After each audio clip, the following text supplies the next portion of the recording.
Assalamualaikum warahmatullahi wabarakatuh. Perkenalkan, saya Dini Fitrilia. Saya dari kelompok 1 Bisnis dan Manajemen. Di video pembelajaran kali ini, saya bersama rekan saya, Desi dan Ahmad Ramadan, akan menjelaskan atau memaparkan materi tentang dasar-dasar bisnis dan ekonomi.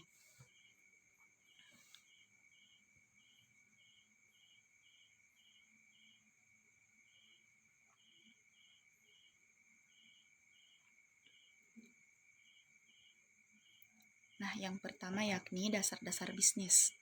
Pengertian bisnis. Secara historis, kata bisnis itu diadaptasi dari bahasa Inggris business dari kata dasar busy yang berarti sibuk dalam konteks individu, komunitas, atau masyarakat. Dengan kata lain, bisnis adalah kegiatan yang dilakukan oleh individu maupun organisasi yang melibatkan proses pembuatan, pembelian, perjualan, pertukaran barang maupun jasa dengan tujuan untuk menghasilkan keuntungan.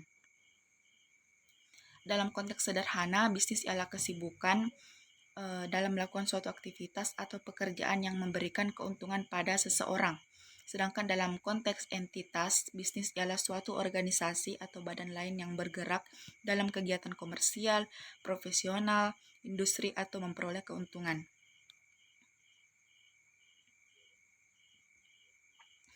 Nah, pengertian bisnis menurut para ahli yang pertama adalah Hughes dan Kapor. Bisnis adalah suatu kegiatan individu yang terorganisasi untuk menghasilkan dan menjual barang dan jasa, mendapatkan keuntungan dan memenuhi kebutuhan masyarakat.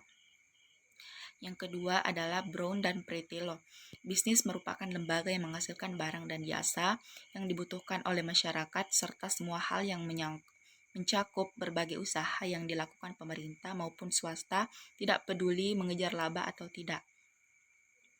Yang ketiga adalah Jeff Madura. Bisnis merupakan perusahaan yang menyediakan produk atau layanan yang diinginkan oleh pelanggan. Yang keempat yaitu I.R. Dixie. Menurut I.R. Dixie adalah bisnis merupakan suatu bentuk aktivitas yang utamanya bertujuan untuk memperoleh keuntungan bagi yang mengusahakan atau yang berkepentingan dalam terjadinya aktivitas tersebut. Terakhir ada dari Kamus Besar Bahasa Indonesia.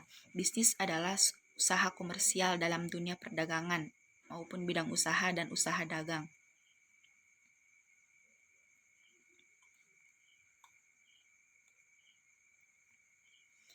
Berikut adalah konsep bisnis. Pada umumnya dalam konsep bisnis ada beberapa komponen utama, yaitu 1. Strategi inti atau core strategy, yaitu visi dan misi dari sebuah bisnis yang meliputi hal-hal yang diharapkan dari bisnis tersebut. Yang kedua adalah sumber daya strategis atau strategic sources, yaitu semua yang berhubungan dengan informasi, dukungan, dan pemenuhan, dinamika hubungan, dan struktur harga.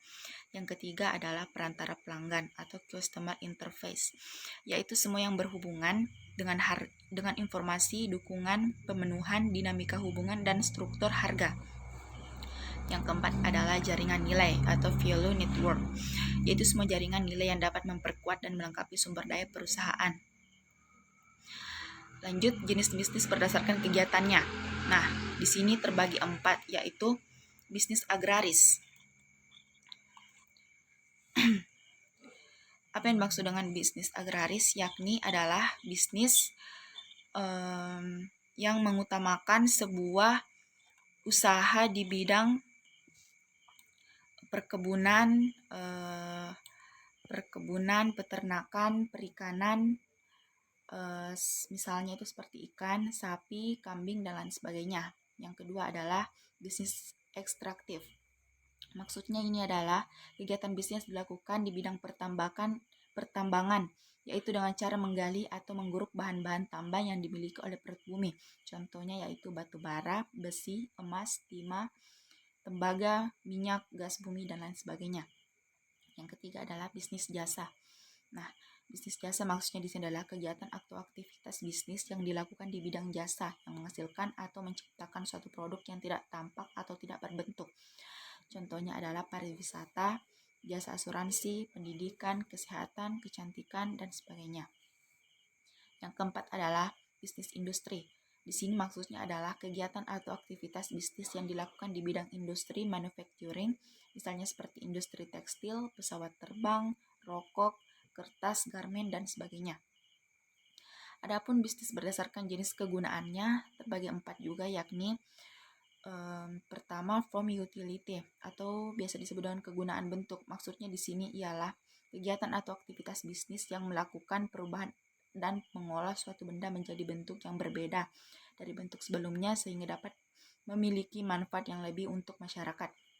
Misalnya seperti bisnis mebel, roti, pakaian, dan sebagainya. Yang kedua adalah place utility, disebut juga dengan kegunaan tempat. Nah, place utility ini adalah kegiatan atau aktivitas bisnis yang melakukan pemindahan suatu benda dari suatu tempat ke tempat lainnya yang dapat memiliki manfaat lebih dan bergerak dalam bidang transportasi seperti angkutan barang, angkutan manusia, laut, darat, udara, dan lain-lain. Yang ketiga yakni time utility atau kegunaan waktu. Nah, di sini time utility maksudnya adalah melakukan usahanya dalam menyimpan barang dengan tujuan jika barang yang dikeluarkan kurang memiliki manfaat untuk konsumen, maka barang tersebut akan disimpan dan akan dikeluarkan kembali jika barang tersebut sudah memiliki manfaat untuk para konsumennya, seperti pergudangan, pelabuhan, bulog, dan lain-lain. Yang terakhir adalah possession utility atau kegunaan kepemilikan. Nah, maksudnya di sini adalah melakukan usaha bisnisnya untuk menciptakan atau menghasilkan dan memenuhi kegunaan terhadap barang atau jasa yang dimilikinya. Misalnya seperti perdagangan, pertokoan, dan lain-lain sebagainya.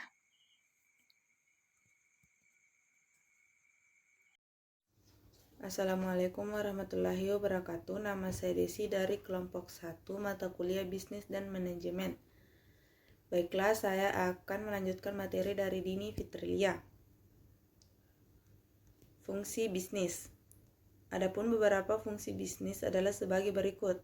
Yang pertama, form utility, yaitu fungsi produksi di mana sebuah bisnis menghasilkan suatu barang atau jasa yang dibutuhkan masyarakat, misalnya perusahaan furniture dan perusahaan jasa keuangan. Yang kedua, place utility, yaitu fungsi distribusi di mana sebuah bisnis menyalurkan suatu barang atau jasa ke lokasi terdekat yang bisa dijangkau konsumen. Ketiga, possessive utility, yaitu fungsi penjualan dalam bisnis di mana sebuah perusahaan menjual produk ke konsumen yang membutuhkan baik itu barang maupun jasa.